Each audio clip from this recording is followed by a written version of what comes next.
우리 다 함께 사도신경으로 우리의 신앙을 고백드리시면서 9월 26일 월요일 아침 예배를 우리 하나님 앞에 올려드립니다.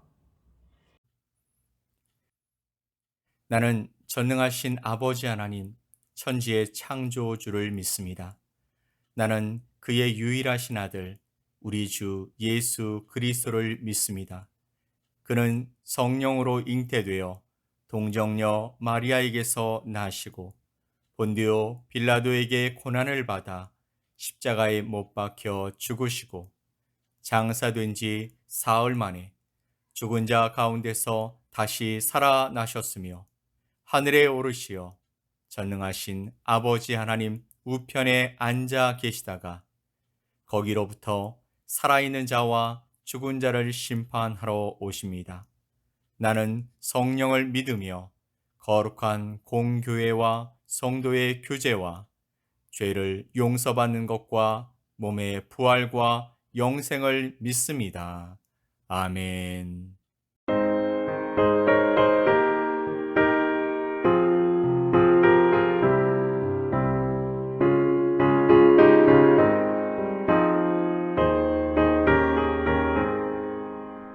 너 시험을 당해 죄 짓지 말고 너 용기를 다해 못 물리치라 너 시험을 이겨 새 힘을 얻고 주 예수를 믿어 늘 승리하라 우리 구주의 힘과 그의 위로를 빌라 주님 내 편에 서서 항상 도우시리 내 친구를 삼가 잘 선택하고 너네를 삼가 늘 조심하라 너 열심을 다해 늘 충성하고 온 정성을 다해 주 봉사하라 우리 구주의 힘과 그의 위로를 빌라 주님 내 편에 서서 항상 도우시리 쌀이 되는 자는 상 받으리니 너 낙심치 말고 늘 전진하라 내 구세주 예수 힘 주시리니 주 예수를 믿어 늘 승리하라 우리 구주의 힘과 그의 위로를 빌라 주님 내 편에 서서 항상 도우시리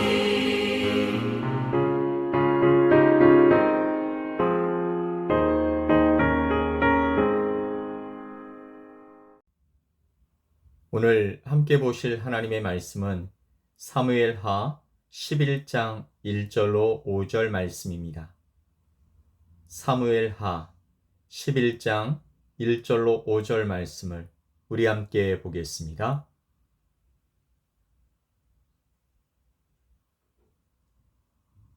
그 해가 돌아와 왕들이 출전할 때가 되매 다윗이 요압과 그에게 있는 그의 부하들과 온 이스라엘 군대를 보내니 그들이 암몬 자손을 멸하고 라빠를 에워쌌고 다윗은 예루살렘에 그대로 있더라. 저녁 때에 다윗이 그의 침상에서 일어나 왕궁 옥상에서 거닐다가 그곳에서 보니 한 여인이 목욕을 하는데 심히 아름다워 보이는지라. 다윗이 사람을 보내 그 여인을 알아보게 하였더니 그가 아뢰되 그는 엘리암의 딸이요 햇사람 우리아의 아내 밧세바가 아니니까 하니 다윗이 전령을 보내어 그 여자를 자기에게로 데려오게 하고 그 여자가 그 부정함을 깨끗하게 하였으므로 더불어 동침함에 그 여자가 자기 집으로 돌아가니라. 그 여인이 임신함에 사람을 보내 다윗에게 말하여 이르되 내가 임신하였나이다 하니라. 아멘. 다윗은 집권 초기부터 하나님을 중심으로 이스라엘을 세워가는 일에 헌신하며 왕권을 다져갔습니다. 왕정이라는 제도가 사울을 통해 어느 정도 이스라엘 안에 자리는 잡았지만 그것이 정말 하나님의 통치를 보여주는 것인지에 대해선 사무엘 선지자와 또 사울의 최후를 보며 다윗도 고민하지 않을 수 없는 상황이었을 것입니다. 이스라엘 12지파의 수장이 된다는 것, 그들을 한마음으로 아우르고 하나님의 말씀으로 하나 되게 만드는 작업이 쉽지는 않았을 것입니다. 하지만 지난 시간을 통해서 계속적으로 살펴보고 있지만 하나님이 다윗과 함께 하심으로 내외부적으로 나라가 안정되고 부강해지는 결과를 가져왔기 때문에 다윗의 왕정은 힘을 얻게 되었을 것입니다. 게다가 지난 시간 암몬과 아람과의 전쟁에서 승리하면서 더더욱 그 입지는 견고해지게 됩니다. 그런데 우리가 알고 있듯이 형통할 때에 또 잘 나갈 때에 너무 일이 순조롭게 풀려갈 때에 생각과 행동에 조심해야 한다는 것입니다. 세상을 주관하시는 분이 하나님이시지만 마태복음 4장 말씀을 보면 예수님께서 광야에서 시험 받으실 때 사탄이 예수님께 천하만국을 보여주면서 네가 나에게 절하면 이 모든 권세와 영광을 내게 주겠다라고 유혹했습니다. 원주인은 하나님이시지만 타락한 세상에서 사단이 사람들의 마음을 유혹하여 욕심과 욕망으로 세상을 움직여 갈 수 있다는 것을 우리에게 알게 하는 사건이었습니다. 오늘 본문 1절 말씀을 보면 그 해가 돌아와 왕들이 출전할 때가 되매 다윗이 요압과 그에게 있는 그의 부하들과 온 이스라엘 군대를 보내니 그들이 암몬 자손을 멸하고 라빠를 에워쌌고 다윗은 예루살렘에 그대로 있더라 라고 말씀하고 있습니다. 10장에 있는 전쟁에 관해 설명함과 동시에 새로운 사건의 전개에 필요한 그 설명을 제공하고 있는 말씀인데요. 그 중에 우리가 생각해 보아야 할 몇 가지 점을 발견할 수 있습니다. 첫 번째는 그 해가 돌아와 왕들이 출전할 때가 되매 라는 것입니다. 그 해가 돌아왔다라는 것은 무슨 뜻일까요? 이것은 유대력으로 새해가 시작되어지는 1월, 즉 아비벌이고 곧 태양력으로는 3, 4월이 다시 돌아왔음을 의미하는 것입니다. 그래서 다른 번역본으로 보면 다음 해 봄이 되어 라고 번역되고 있습니다. 그러면 이런 생각이 가능합니다. 지금 이 전쟁도 암몬과의 싸움인데 전에 암몬과의 싸움과는 다른 것인가 하는 것이죠. 결론적으로 같은 싸움입니다.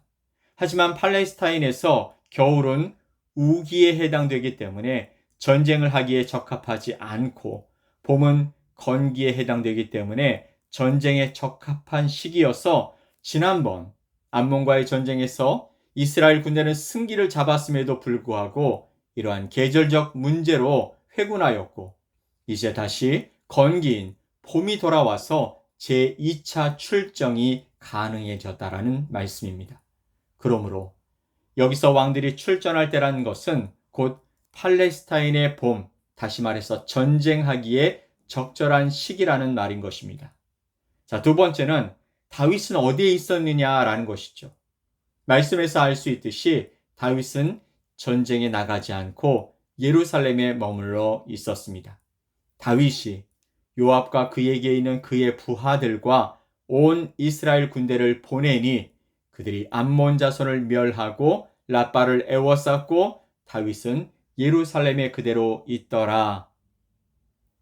무슨 이유인지 알 수는 없습니다. 보통 이런 전쟁에 왕이 함께하지 않는 것은 일반적이지 않습니다. 그런데 지금 다윗은 예루살렘에 머물고 있었습니다. 그리고 일이 벌어지게 되는 것이죠. 그것도 다윗의 일생에 가장 수치스러운 일이 일어나게 되는 것입니다. 2절 말씀에 저녁 때에 다윗이 그의 침상에서 일어나 왕궁 옥상에서 거닐다가 그곳에서 보니 한 여인이 목욕을 하는데 심히 아름다워 보이는지라. 다윗이요, 낮잠을 자고 일어났다라는 것으로 묘사하고 있습니다. 이게 무슨 문제냐고 말할 수 있습니다. 피곤하면 잠을 잘 수 있는 것 아니냐고요. 그리고 팔레스타인 지방은요, 낮엔 더워서 일을 할 수 없으니 잠시 자고 일어나 계속 일하기도 하기 때문에 그것이 문제가 되지 않는 것입니다. 그런데 그것은 일반적인 평시에는 그렇습니다. 하지만 지금은 이스라엘의 남자들이 또 청년들과 아비들이 암몬과의 싸움을 위해 목숨을 걸고 나가 있는 상황이었습니다. 매일 전령이 오고 가며 소식을 전하는 시기였습니다. 일반 병사들의 가정이나 장군의 가정을 막론하고 모두가 숨죽여 가족의 무사 귀환을 기도하던 시기였습니다. 그런데 그때 잠을 자고 저녁에 일어났다라는 것은 그리 좋아 보이진 않습니다. 게다가 그 이후의 기사를 보면 왕궁 옥상에서 거닐다가 그곳에서 보니 한 여인이 목욕을 하는데 심히 아름다워 보이는지라 라고 말합니다. 왕궁의 옥상을 거닐었습니다. 생각할 것이 많았을 것입니다. 그런데 그의 눈에 한 여인이 목욕을 하는 장면이 들어왔습니다. 그런데 거기에 다윗의 마음이 표현되고 있습니다. 심히 아름다워 보이는지라. 하와가요, 동산 중앙의 선악을 알게 하는 나무의 열매를 어떻게 대했습니까? 그 나무를 본즉 먹음직도 하고 보암직도 하고 지혜롭게 할 만큼 탐스럽기도 한 나무인지라. 그 나무를 보고서 마음이 바뀌어버린 거예요. 다윗도 그냥 지나치면 되었을 텐데 마음이 움직여 버리지 않습니까? 요한일서 2장 16절 말씀을 보면 이는 세상에 있는 모든 것이 육신의 정욕과 안목의 정욕과 이생의 자랑이니 다 아버지께로부터 온 것이 아니요 세상으로부터 온 것이라. 아멘. 또 에베소서 4장 19절 말씀을 보면 그들이 감각 없는 자가 되어 자신을 방탕에 방임하여 모든 더러운 것을 욕심으로 행하되. 아멘. 다윗은요, 그냥 지나치지 못하고 정욕에 사로잡혀 버렸습니다. 그리고 하나님에 대한 생각보다 자신의 욕망 때문에 자신을 방탕으로 가는 죄의 길에 그냥 내버려 두고 만 것입니다. 이 모든 것이 성경은 세상으로부터 온 더러운 욕심이라고 말씀하고 있는 것이죠. 도대체 다윗에게 무슨 일이 있었던 걸까요? 왜 그는 전쟁터에 나가지 않았던 것일까요? 그리고 그가 본 것으로 욕망이 생기기에 왜 내버려 두었을까요? 사실 다윗도 우리와 같은 인간 아닙니까? 그도 전쟁은 두렵고 육신의 연약함으로 지치고 욕망에 사로잡히는 연약한 인간이라는 것입니다. 우리도 똑같습니다. 나를 즐겁게 하는 것이 더 마음에 가지 힘들고 어려운 일은 붙들고 씨름하길 좋아하지 않는 것이죠. 하지만 여러분, 그는 이스라엘의 왕이었습니다. 군림하라고 주신 자리가 아니라 섬기고 지키고 사랑하며 하나님의 마음으로 그 나라와 백성을 통치하라 주신 자리였다라는 것이죠. 자신이 가진 것으로 특권을 누리며 살라고 주신 자리가 아니라는 것입니다. 세상의 왕은 군림하고 또 빼앗고 착취하며 살아가지만 하나님 나라의 왕은 달라야 한다라는 말씀인 것이죠. 예수님도 이 땅에 오셔서 12명의 제자들과 3년간 동고동락하시면서 그들을 가르치시고 돌보시고 또 발을 씻겨주시며 그들을 섬겨주셨습니다. 백성들을 먹이시고 또 그들을 가르치시고 병든 자를 고치시며 사랑해 주셨습니다. 그리고 악한 자들은 꾸짖으셨고 긍휼히 여길 자는 위로해 주셨습니다. 그리고 늘 하나님의 보좌 앞으로 나아가 기도하며 사셨습니다. 결국 십자가를 지심으로 구원의 역사를 이루어 주신 것입니다. 지금까지 다윗은 정말 하나님이 기뻐하실 모습으로 하나님과 사람 앞에 서서 하나님의 영광을 나타내 보여 주었는데 이제 좀 안정되고 국가로서의 면모를 갖추고 국방력도 강해지면서 그의 마음에 변화가 생긴 것입니다. 그래서 전쟁에 나가는 것보다 왜 그 전쟁에 함께 동참해야 하는지를 잊었고, 피곤함에 잠을 청하는 것보다 지금 전장에서 죽음의 공포와 온몸의 고단함으로 참전하고 있는 백성들의 마음을 잊어버렸고, 한 여인의 아름다운 모습을 보는 것보다 그 아내를 남기고 다윗 왕의 군사로 나아가 싸우는 부하의 마음을 헤아리지 못하는 어리석은 왕이 되었던 것입니다. 우리 하나님이 본문에서 네가 어디 있느냐 물으신 말씀은 없습니다. 그런데 다윗의 모습 속에서 그는 자신의 자리를 이탈해 버린 것이 확실해 보입니다. 자신의 자리를 벗어난 다윗에게 닥친 것은 파렴치하고 처참한 죄의 모습뿐이었습니다. 오늘 나를 지으시고 구속하신 우리 하나님이 저와 여러분에게 묻고 계시는 것이죠. 네가 어디 있느냐? 네가 지금 무엇을 하느냐? 요한복음 15장 4절 말씀에 나는 포도나무요 너희는 가지라.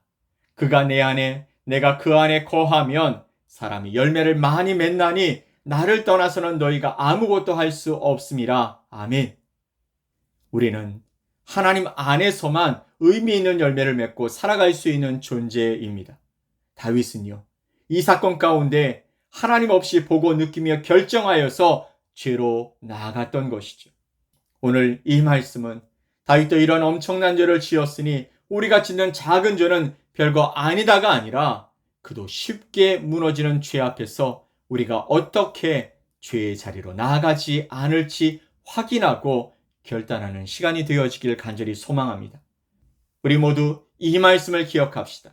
내가 있을 자리가 어디인지 매 순간 고백하고 결정하면서 하나님이 기뻐하실 자리로 나아가는 우리 모두가 되어지길 예수 그리스도의 이름으로 간절히 축복합니다. 아멘.